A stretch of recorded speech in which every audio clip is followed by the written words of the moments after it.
नमस्कार मित्रांनो, तर मी परेश स्वागत करतो तुमचं पुन्हा एकदा आपल्या चॅनलच्या एका नवीन व्हिडिओमध्ये।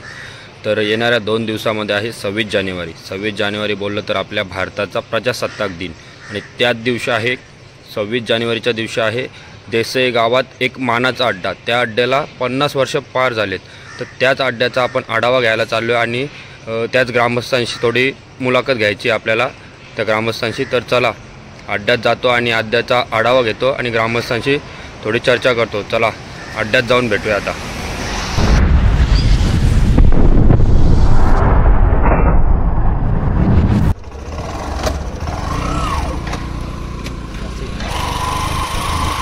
बघू शकता मित्रांनो, आता आपण फाटीमध्ये पोहोचलेलो आहे। फाटी एवढी भारी बनवलेली आहे ना, स्टार्ट टू एंड पूर्ण 90% बॅरिकेड केलेले आहे। 90% बॅरिकेड एवढी सुंदर फाटी केलेली आहे ना, एकदम टणक, एकदम पाणी वगैरे मारून एकदम कडक केलेली आहे फाटी। आता आपण खाली चाललोय, बघा तुम्ही, खाली पण एकदम सुंदर केलेले आहे। अजून थोडे बॅरिकेड राहिलेत, ते पण लावायचं काम चालू आहे। ते पण आज रात्रीपर्यंत होऊन जाईल। हे बघा, या साईडला पण बॅरिकेड ठेवलेत, या साईडला पण बॅरिकेड ठेवलेत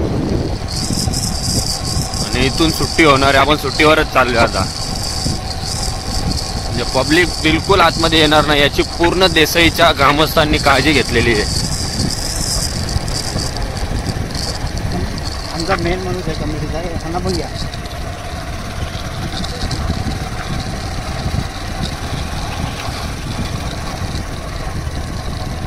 इथून सुट्टी होणार आहे, बघू शकता मित्रांनो।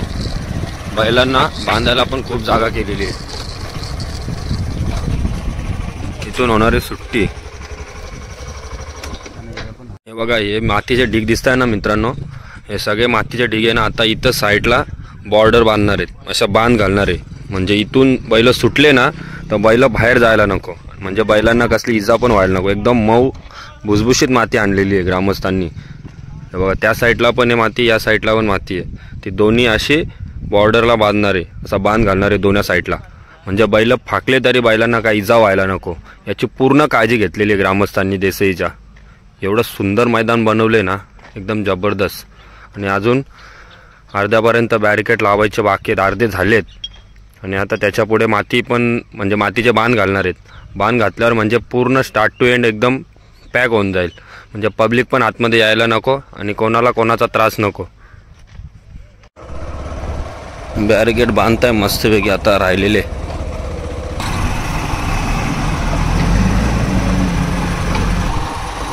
स्टेज बघा मित्रांनो, किती मोठा स्टेज आहे। तुम्ही कुठल्या पण शर्तींच्या मैदानात जा बिनजोडच्या, तुम्हाला एवढा मोठा स्टेज कुठंच बघायला भेटणार नाही। एवढा खतरनाक स्टेज आहे।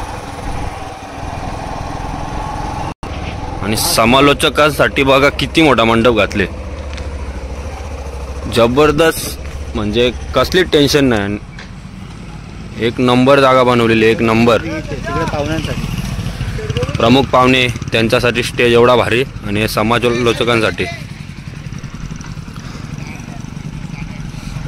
जबरदस्त बनवलेली आहे फाटी यावेळेस। आणि आवरायला बघा, बैल थांबायला पण खूप जागा आहे, म्हणजे आरामशीर बैल थांबू शकतात इथे, काय एवढं टेन्शन नाही। हा बघू शकता मित्रांनो, हा स्टेज आहे आणि स्टेजच्या मागे जेवढे शेत दिसत आहे ना, हे सगळे बैल बांधण्यासाठी जागा आहे का। बघा, सगळे इथे साफसफाई चालू आहे। तेवढ्या पारपर्यंत तो घर दिसतोय ना, तर घरापर्यंत पूर्ण बैल बांधायला आणि पार्किंगची जागा केलेली आहे। हे बघा, अजून साफसफाई चालू आहे, उद्यापर्यंत सगळं क्लिअर होऊन जाईल। खूप म्हणजे खूप जागा केली आहे पार्किंगसाठी, म्हणजे जेवढे बाहेरचे बैल येतील ना, बाहेरचे कुठले मुंबईचे बाहेरचे, सगळ्यांसाठी एवढी जागा भारी केली आहे ना, म्हणजे कोणत्याच बैलाला असा त्रास नाही होणार अशी जागा करून ठेवलेली आहे। म्हणजे बैल बांधायला पण आणि बैल आवरायला पण एवढी सुंदर जागा केली आहे ना, बघू शकता। खूप म्हणजे खूप जागा आहे, सगळ्या साईडला खूप जागा केलेली आहे, खूप।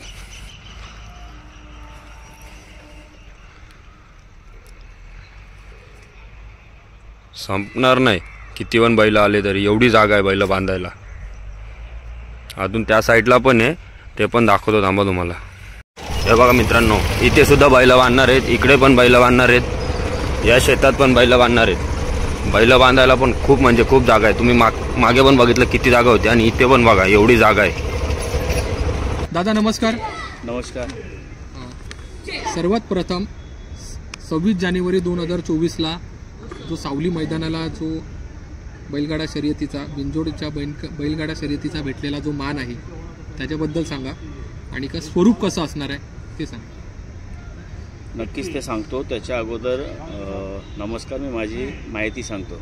मी रवींद्र सुदाम म्हात्रे, देसाई सावली मैदानाचा अध्यक्ष आणि माझ्या कमिटीचं पूर्ण माहिती देतो.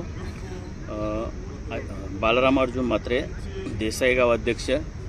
परत माझ्या कमिटीत उपाध्यक्ष मधुकर पाटील मोठी देसाई, नामदेव भैर खजिनदार, परत गोपीनाथ पाटील सल्लागार, अभिमन्यू पाटील सेक्रेटरी, हरिचंद्र म्हात्रे सहखजिनदार अशी आमची कमिटी आहे. एक बजरंग म्हात्रे सल्लागारमध्ये आणि 5 पाड्याची कमिटी आहे. हे फक्त पदाधिकारी आहेत आणि आमच्या वरती कमसे कम 125 लोकांची कमिटी आहे. तलेश्वर देवाच्या यात्रेनिमित्त 51वं वर्ष हा आहे. 50 वर्ष झाले, 51वं वर्ष आहे. 51व्या वर्षानिमित्ताने आम्ही बिंजोडचा अड्डा एकदम जोराने करणार आहोत, मोठ्या उत्साहाने करणार आहोत. दादा तुमच्या मैदानाला 50 वर्ष पूर्ण झाली आणि आता 51व्या वर्षात तुमचं मैदान पदार्पण करते, त्याबद्दल 2 शब्द सांगा. नक्कीच 51वं वर्ष आहे म्हणूनच आमचे पाचीपाडे एकत्र येऊन वरिष्ठ लोकांचा सल्ला घेऊन आम्ही मोठ्या उत्साहाने अड्डा जोरदार करणार आहोत. आमच्या गावाचं नाव, आमच्या देवाचं नाव चांगल्या प्रकारे महाराष्ट्रात पोचेल त्या हेतूने आम्ही हा अड्डा जोरदार करणार आहोत. तर दादा अड्ड्याला परवानगी असताना आपल्याला शेतकऱ्यांनी कशी मदत केली? शेतकरी ॲक्च्युली आमचे 5 पाडे आहेत, त्याच्यातून 2च पाड्यांची जमीन आहे ती आणि आम्ही त्यांना सालावादप्रमाणे विचारत असतो. ते नाही बोलत नाही, कारण गावचा कार्यक्रम आहे, कोणाचा वैयक्तिक नाही किंवा कुठल्या गटाचा नाही, म्हणून ते सांगतात तुम्ही अड्डा करा, पण जेव्हा अड्डा संपला ना का त्याच्यानंतर त्यांचे ते बांध वगैरे बांधून द्यावे लागतात, बाकी काहीच नाही, कारण ते लागवड जमीन आहे. दादा या मैदानासाठी राजकीय व्यक्ती, सामाजिक क्षेत्रातील आणि विविध स्तरातील व्यक्तींना काही आमंत्रण दिली आहेत का? हो, इथे कसं आहे, हा 5 पाड्याचा कार्यक्रम आहे, कुठल्या पक्षाचा नाही. आता आम्ही आपल्या आजूबाजूचे सर्व नगरसेवक, ते राष्ट्रवादीचे असतील, मनसेचे असतील, शिवसेनेचे असतील, सर्वांना आमंत्रण केलं आहे. परत आपले जवळचेच आमदार मनसेचे राजूदादा पाटील असतील, त्यांना आमंत्रण केलं आहे, ते सुद्धा येणार आहेत. आणि आजच मी 2 वाजता आपले लाडके खासदार साहेब आहेत श्रीकांत शिंदे साहेब, त्यांना आमंत्रण करून आत्ताच आलो आहे मी, तर ते सुद्धा येणार आहेत. फक्त इथे राजकारणाचं स्वरूप कुठे देता येणार नाही. आता दादा फाटी आपली एवढी सुंदर आहे, आम्ही सुद्धा फाटी जाऊन बघितली, मग ते बॅरिकेड वगैरे कितीपर्यंत असतील? 90% बॅरिकेड. 90% बॅरिकेड. राहिलेला 10%.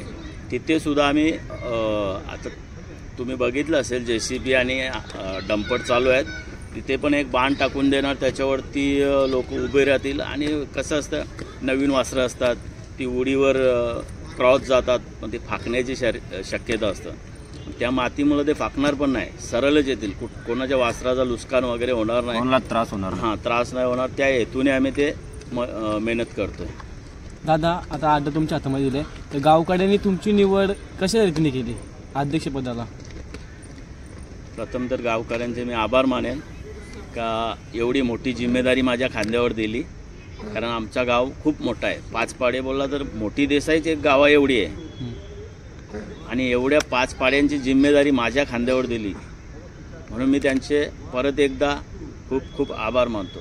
दादा आपल्याकडे ओलेंडर्स किती असतील? ओलेंडर तर आता कालच बसून आम्ही रचना केली, 5 मुख्य माणसं असतील, 5 मुख्य होलेंडर सांभाळणारे माणसं असतील, आणि त्यांच्या हाताखाली, प्रत्येकाच्या हाताखाली 9 लोक आहेत. म्हणजे एक माणसाला 9 लोक, पाच जण असतील, त्यांना आम्ही कामं वाटप करून देणार. तुम्ही एवढी एरिया सांभाळायची, तुम्ही तेवढी एरिया सांभाळायची. दादा, शर्यत आपली जी आहे सावली मैदानामध्ये तर होते, परंतु शर्यत एक्झॅक्ट कुठे होणार आहे, कुठल्या प्रकारे होणार आहेत आणि कशा निमित्ताने होणार आहे? आपला निमित्त तर हाच आहे, तलेश्वर यात्रेनिमित्ताने होणार आहे. आणि जी शर्यत सुटणारी जागा आहे ती मोठी देसाईची साईट असेल आणि सुताची साईट आहे ती पडले गावाचा एंड आहे. ते मोठ्या देसाईकडनं सुटणार आणि पडल्याच्या तिकडे येणार असं. आणि फाटीचं अंतर किती असेल दादा? कुठे 900 असते, कुठे 1000 असते, कुठे 1100 असते. आपल्या फाटीचं अंतर किती असेल? पल्ला कसा असणार? पल्ला 1150 आहे 1150. पण कसं आहे, जर जास्तच गर्दी झाली, छोटे असतील तर आपण त्याच्यासाठी 3 लाईन मारलेले आहेत. छोटी वासरं असतात घरगुती वगैरे, त्यांना आपण पूर्ण सोडणार. दादा, आपल्याकडे आता बिंदूचा अड्डा असला की प्रेक्षकांची आणि सट्टेवाल्यांची अफाट गर्दी असते, तर त्यांना तुम्ही कसं सट्टेवाल्यांना कसं हँडल कराल? सट्टेवाल्यांचा मोठा इश्यू प्रत्येक अड्ड्यात असतो. बरोबर.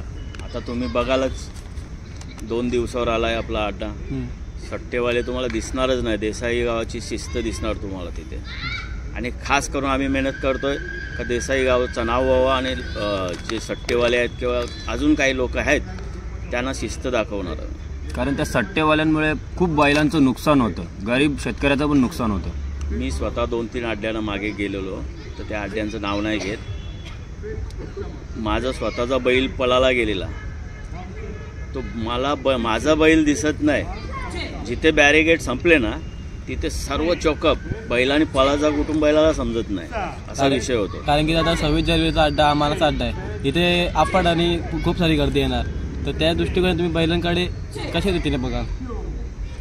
बैलांकडे म्हणजे काय, बैल बांधायला वगैरे भरपूर जागा केलेली आहे. क्रिकेटचे मैदान, आजूबाजूचे शेतजमीन सर्व JCB लावून 4-5 दिवस JCB लावून आम्ही ती एका साईडला बैलांसाठी केलेली आहे. आणि दुसऱ्या साईडला जी 4 व्हीलर्स येतील बैलांचे मालक प्रेक्षक त्यांच्यासाठी दुसऱ्या साईडला आम्ही जागा बनवलेली आहे. दादा, 4 पॉईंट आहेत मैदानामध्ये येण्यासाठी, तर 4 पॉईंट म्हटले तर कसं यायचं, काय यायचं ते सविस्तर सांगा. आणि पार्किंगची व्यवस्था कशी असणार आहे? 4 पॉईंट म्हणजे एक आहे पनवेलवाले आणि भिवंडीवाले, ते येतील कल्याण फाटा शिलफाटा मार्गे. शिलफाट्यावरनं आपण खार्डी मार्गे आला तर आमच्या तावशी म्हणून बोलतात, तिथून तो जुना रस्ता आहे. तिथून येणाऱ्यानं एक मैदान आहे क्रिकेटचा, मोठे देसाईवाल्यांचा क्रिकेटचा मैदान आहे, त्याच्यात ते राहतील. आणि बाकीचे जे कल्याण डोंबिवलीची लोक येतील, परत अंबरनाथ बदलापूरची येतील, त्यांच्यासाठी इकडनं 3 रस्ते आहेत. एक तर पडलेगाव मुख्य रस्ता, दुसरा शालूला टचच आहे शालूच्या बाजून, आणि तिसरा देसाईगाव बैलजोडी आहे, तिथून आहे. 3 रस्ते ते मैदानातच जातात आणि एक तिकडनं 4 रस्ते असतील. तर दादा, आपलं मैदान इतकं सुंदर तुम्ही बनवलेलं आहे, तर तिथे स्क्रीन वगैरे किती असतील? 8x12च्या 2 स्क्रीन आहेत. एक स्क्रीन ते आमच्या स्टेजच्या मागे एक शेतात पूर्ण सावली आहे, तिथे लागेल. तिथे लावली म्हणजे थकलेले वगैरे असतील, कोणी जेवायला बसेल, ते लोक तिथे बघतील, बसून आनंद घेतील त्या स्क्रीनचा. आणि एक क्रिकेटच्या मैदानात असेल बाहेर. बाहेर तिथे स्टेज आहेच ऑलरेडी, त्या स्टेजमध्ये बसवणार. तर क्रिकेटचं अख्खा मैदान, त्याच्यात बैलं पण असतात, मग ती लोक तिथूनच त्याचा आनंद घेतील. ओके दादा, आता मला सांगा की मैदानामध्ये जी प्रमुख भूमिका बजावणारी लोक आहेत, म्हणजे झेंडा पंचापासून ते सुट्टी मेकर जे असतात, जे हुशार असतात, कोण कोण असणार आहे, कसे असणार आहे, त्यांना बॅकअप कोण कोण असणार आहे? म्हणजे जी सुट्टी करणारी मंडळी आहेत, जे हुशारवाले आहेत किंवा जे झेंडा पंच आहेत, त्यांच्यावरती काय अशी जबाबदारी असणार आहे? आणि त्याच्याबरोबर जो देवदगड आपल्याला बघायचा आहे, तर तिथे काय विशेष लक्ष असणार आहे? लक्ष म्हणजे जे जुने जाणकार आहेत, आता आपण बोलतो 51 वर्ष, तर माझ्या जन्माच्या अगोदरपासूनचा अड्डा आहे. आणि तेव्हापासून जे शर्ती करतात, तेव्हापासूनचे जे उषा बोलणारे किंवा झेंडा दाखवणारे किंवा सुतावला निर्णय देणारे सर्व आहेत ती लोक, त्या जिम्मेदाऱ्या त्यांनाच दिलेल्या आहेत. फक्त काय का 2 तास हे राहतील, परत ते थोडा आराम करायला गेल्यावर दुसरे त्यांच्या जागेवर येतील, असा अल्टरनेट केलेला आहे. आणि सुतावर आम्ही 8 का 9 लोक नेमलेले आहेत. म्हणजे थोडा टायमात बदली होत राहतील ते लोक. आणि दादा आता आपला मानाचा अड्डा आहे, 51 वर्षात पदार्पण झाले, तर बाहेरून पण खूप गाड्या येतील, घाटावरून येतील, सातारा, पुणा, कराड, इकडून तिकडून जेवढ्या गाड्या येतील, मग त्यांची राहण्याची खाण्यापिण्याची सोय केली आहे का? ॲक्च्युली त्यांचं राहण्याचं खाण्याचं कसं असतं, आता आपण पण घाटावर जातो बरोबर. आता मी जातो तर माझा जिथे मी बैल ठेवतो तिथे जातो, मग आपली सोय तिथे असते. आपला तर आपणच नेतो सर्व. आणि बाकीच्या हॉटेल लॉज असतात, तर आपल्या भागात तर लॉज खूपच आहेत. खूप आहे. आणि जर कोणालाच अशी कोणाची त्यांची ओळख नसेल, आपले घाटावरचे बंधू लोक असतील आपले, त्यांची कुठे ओळख नसेल, तर तुम्ही बघता इथे माझ्याकडे भरपूर जागा आहे. बरोबर. सर्वांना इथे राहण्याची फ्रीमध्ये सुविधा आहे. दादा, जसं आता तुम्ही बोललात की घाटावरून पण मंडळी येतील, विशेषतः जी नामवंत मंडळी आहे, गौतम भाई यांचं पण एक स्टेटमेंट होतं की मैदानाला मी आवर्जून हजेरी लावणार. त्याचबरोबर निंबाळकर सर, अजून प्रतिष्ठित व्यक्ती पण येणार आहे. काय नियोजन असणार आहे? तर त्यांचीच इकडली मोठी शेठ लोक इकडली पण त्यांच्या कॉन्टॅक्टमध्ये आहेत. बरं. ते लोक तिथेच जातील. आणि जर तिथे नाही जाता आपल्याकडे आले तर आपण सुद्धा त्यांना लॉज वगैरे राहण्याची सुविधा नक्कीच करून देणार. माझ्याकडे पण AC रूम वगैरे वरती आहे, मोठे रूम आहेत. तर भाऊ या नात्याने आपण ते पण करू. तर दादा, सुतावरती आपले प्रेक्षक असतात, म्हणजे बैल सुटल्यावरती सुतावरती असतात, तर सुतावरती कधी निकाल द्यायला अवघड होतो. तर तुम्ही काय सुतावरती काय असं नियोजन केलं? सुतावरती जे आमचे पंच आहेत, सुतावरचे पंच तिथे 2 असतील, एक झेंडावाला असेल. आणि गर्दी तर करून देणारच नाही, कारण त्यांना सिक्युरिटी म्हणून आम्ही या 5 तुकड्या नेमलेल्या आहेत 9 लोकांच्या. त्याच्यातून एक तुकडी तिथे असेल, म्हणजे तिथे काय गडबड आम्ही होऊन देणारच नाही.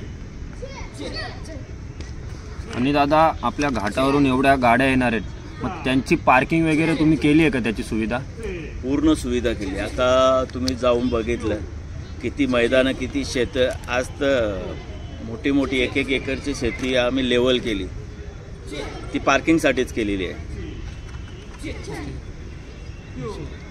दादा, मला एक गोष्ट सांगा की आता म्हणजे हे झालं आता सगळं मैदानाचं, पण कधी इमर्जन्सी होते, अशा वेळेला तातडीची मदत लागते.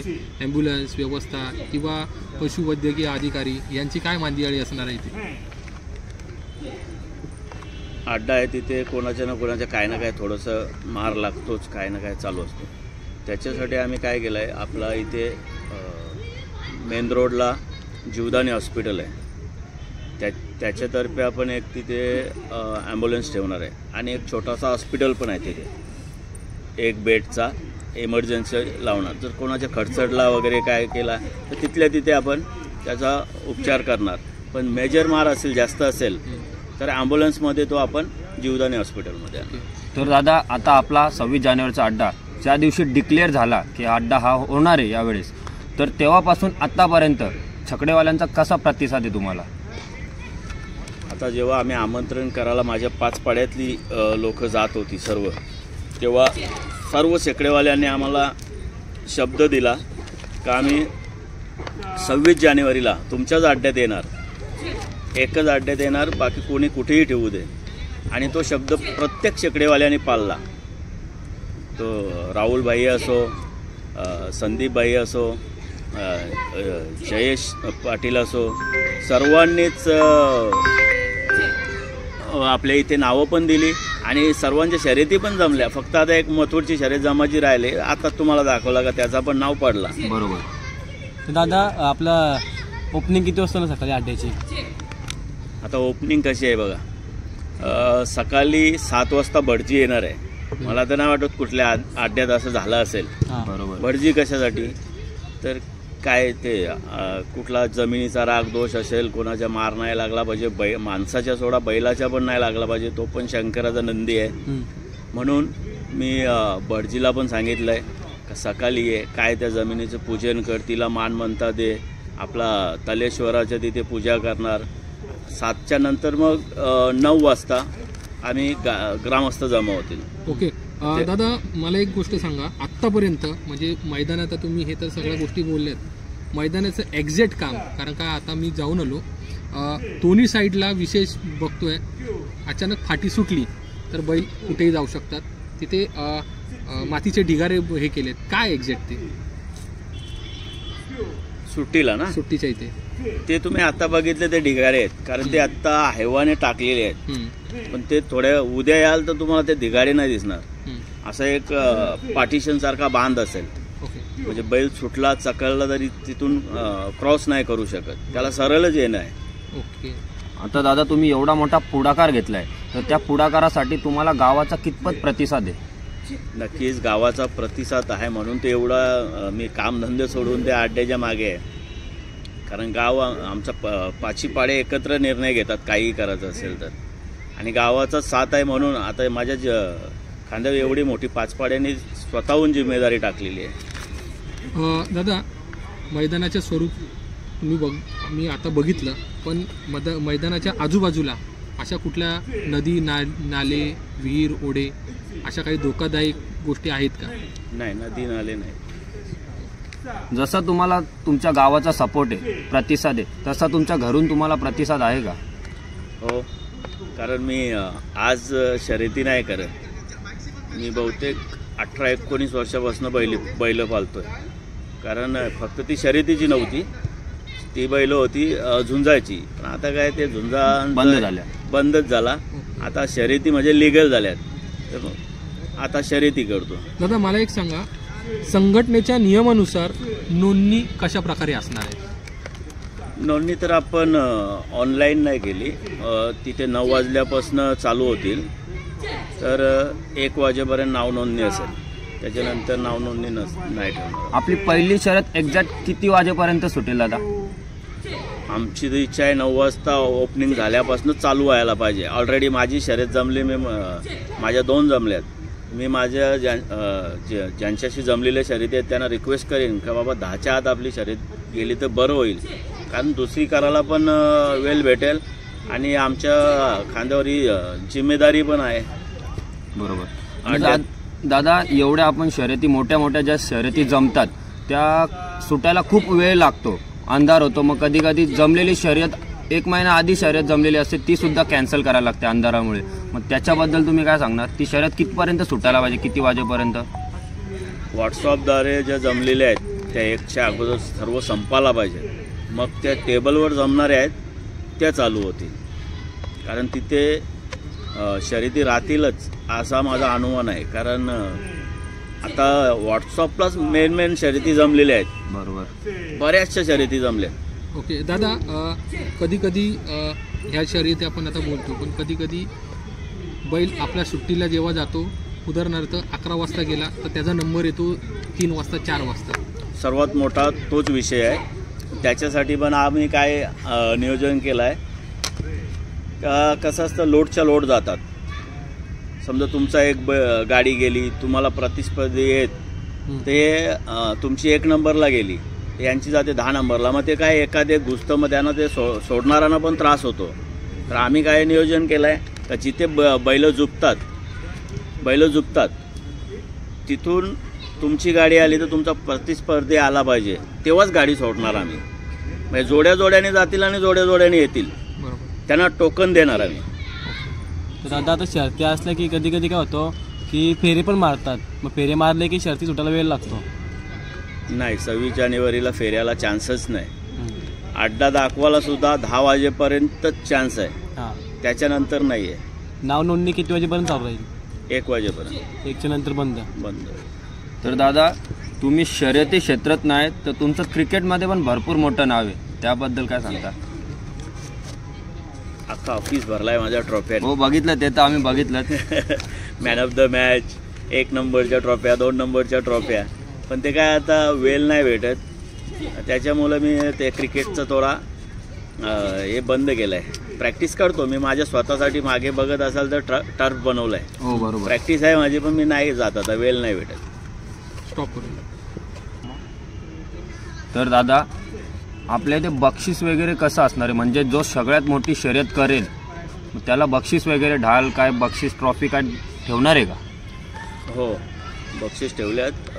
सर्वात मोठी शर्यत जास्त रकमेची करेल त्याला 1 नंबर म्हणून अशी ट्रॉफी देण्यात येईल. कारण आपल्या 1 नंबर 2 नंबर तर तसं करता येत नाही, पण तरी पण आम्ही 1 नंबर म्हणून ती एक मोठी अमाऊंटवाली असेल तिला, आणि जो बिनजोडच्या 2 किंवा 3 करेल एकाच नावावर त्याला पण ट्रॉफ्या ठेवल्या. ट्रॉफ्या भरपूर आहेत. ते कसं 2-3 शर्यती करेल त्याला ते देण्यात येईल. तर दादा, कोणाला कोणाशी शर्यत करायची आहे पण त्यांच्याकडे तेवढी अमाऊंट नाही, तर समोरच्याने खूप जास्त रकमेवर नाव दिलं आहे, तर गरीब एक शेतकरी आपला, त्याला त्यांच्याशी शर्यत करायची पण त्याच्याकडे तेवढे पैसे नाही, तर तो त्याच्यावर कितीने नाव फिरू शकतो? ठाणा रायगड च्या ज्या कमिटी आहेत आपल्या बैलगाड्या शर्यतीच्या, त्याने तो नियमच ठेवलेला आहे का 21,000पर्यंत ते बिंदास फिरवू शकतात. म्हणजे समोरच्याने 10 लाखावर देऊ का 5 लाखावर देऊ? ते कमिटीच्या नियमानुसार 21,000वर फिरवू शकतात. तर दादा, आत्तापर्यंत आता हे 51 वर्ष आहे ह्याच्यामध्ये, जो जुना जे सावली मैदान होतं आणि आत्ताचं जे नवीन स्वरूपाचं जे आपण नव्या जोमाने एक या मैदानाची तुम्ही सुरुवात करताय, काय तुम्ही प्रेक्षकांना, गाडा मालकांना आव्हान कराल की हे जे चाललेलं जे मैदान आहे आणि जे करतोय मैदान हे संपन्न चांगल्या पद्धतीने हो, काय तुम्ही लोकांना आव्हान कराल? लोकांना आव्हान हेच करीन का या शर्यती करा, शर्यतींचा आनंद घ्या आणि कुठल्याही प्रकारचा वादविवाद करू नका. आनंद घेऊन शर्यती संपल्यानंतर ज्याने आपापल्या घरी सुखरूप जावे, हीच माझी विनंती आहे. तर दादा, क्रिकेट झालं, एक मोठे उद्योजक झालं, पण तुम्हाला गोल्डन मॅन म्हणून पण ओळखलं जातं या एवढ्या पट्ट्यामध्ये, त्याबद्दल तुम्ही काय सांगणार? आता तुम्ही सोनं कमी घातले पण तुम्हाला गोल्डन मॅन म्हणून पण ओळखलं जातं. सोनं कमी घातलं त्याचं कारण काय, खासदार साहेबांना आज भेटायला गेलो होतो आमंत्रण करायला, तर तिथे कसं ते जरा फॉर्मल ड्रेसिंग वगैरे बरं वाटतं, सर्व तशीच लोक असतात तिथे. पण गोल्डन मॅन म्हणजे माझी ती ॲक्च्युली पूर्वी जेव्हा मी काहीतरी कामधंदा करायला लागलो, सुरुवात झाली पैसे कमवायची, ती सेविंग म्हणून मी तो सोना घालायचो. छोटी चेन करायची, थोडे अजून पैसे आले मग तिला थोडी वाढवायची, असं वाढवत गेले, त्याची ती आवड लागली मला सोन्याची. तर आता आपले धंदेपाणी चांगले आहेत आणि आता तुमच्यासारखे लोक बोलायला लागले गोल्डन मॅन, तर मला ते आता अजून गोल्डन मॅन बनावं लागलं असं आहे. दादा, आता मी जरा मैदानाच्या त्या प्रश्नांकडे येतो. निकाल पंच किती जण असणार आहेत एकूण? ॲक्च्युली आम्ही ते 8 नेमलेले आहेत, त्याच्यातून 2-2 तासाला बदली होती. 2 राहतील, एक झेंडेवाला राहील, निकाल पंच 2. त्यांना नाही जमलं, कधी असतं क्रिटिकल विषय, ते मग 3ऱ्या अंपरकडे जातील. तिथे पण आमची 2 लोक असतील 3ऱ्या अंपर म्हणून. त्यांना पण जर वाटलं काहीतरी याच्यात नाही जमत, तर आपले ठाण्याची कमिटी आहे, त्या कमिटीला बोलवण्यात येईल, ते कमिटी निर्णय देईल. ओके. झेंडा पंच म्हणून प्रामुख्याने गावातली कोण व्यक्ती बघणार आहे? कालुराम म्हणून आहे. ओके. आणि वातावरण चांगलं राहावं ह्याच्यासाठी विशेष आकर्षण काय असणार आहे ह्या अड्ड्यामधलं? वातावरण चांगलं राहण्यासाठी आपल्याला पोलिसांचा प्रोटेक्शन पण आहे.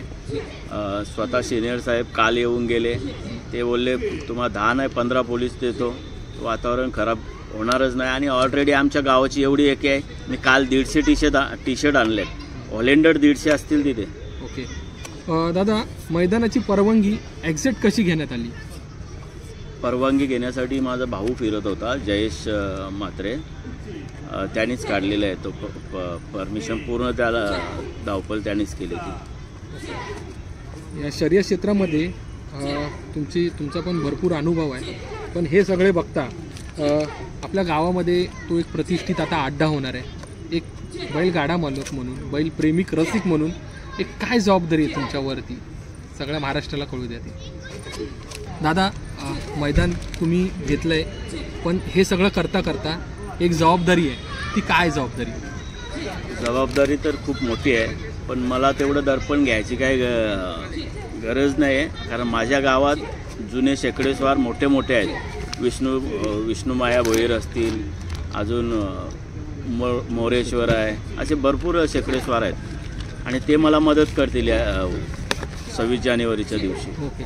तर दादा शेवटचाच माझा प्रश्न, जी बैलगाडा शर्यत होते आता, तर अख्ख्या जनतेला ह्या, परत मी तो प्रश्न घेतो, ह्या बैलगाडा प्रेमिक रसिकांना काय आव्हान कराल की तुम्ही जास्तीत जास्त संख्येने ह्या मैदानाला उपस्थित राहा आणि ह्या मैदानाची शोभा वाढवा? सर्व बैलगाडा मालकांनी परत ज्यांना बघण्याची आवड आहे, शौक आहे, त्यांनी सर्वांनी येऊन आमच्या सावली मैदानात या. तर दादा तुम्ही ह्या महाराष्ट्राच्या जनतेला काय आव्हान करू शकता की जास्तीत जास्त संख्येने तुम्ही ह्या मैदानात या आणि या मैदानाचा आस्वाद घ्या? काय बोलताय? महाराष्ट्रातल्या जनतेला मी हेच आवाहन करेन की या, माझ्या पारंपरिक मैदानाचा, सावली मैदानाचा आनंद घ्या.